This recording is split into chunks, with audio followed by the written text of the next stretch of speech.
Fantasy TV তার দ্বিতীয় বছরে পা দিল।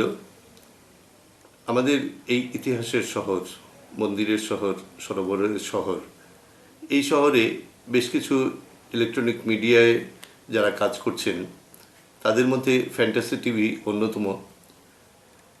তারা আমাদের এই শহর বা এই জেলার বিভিন্ন খবর আপনাদের সামনে তুলে ধরেন।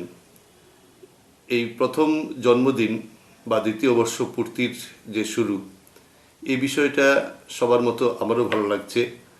আমি আশা করব ফ্যান্টাসি টিভি আগামী দিনে আরও সুন্দরভাবে তাদের কাজ এগিয়ে নিয়ে যেতে পারবে।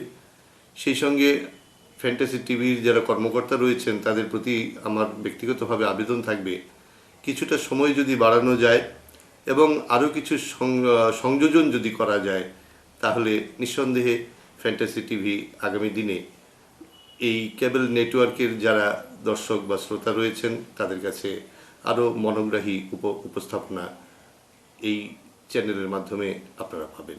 ফ্যান্টাসি টিভিকে অনেক ধন্যবাদ।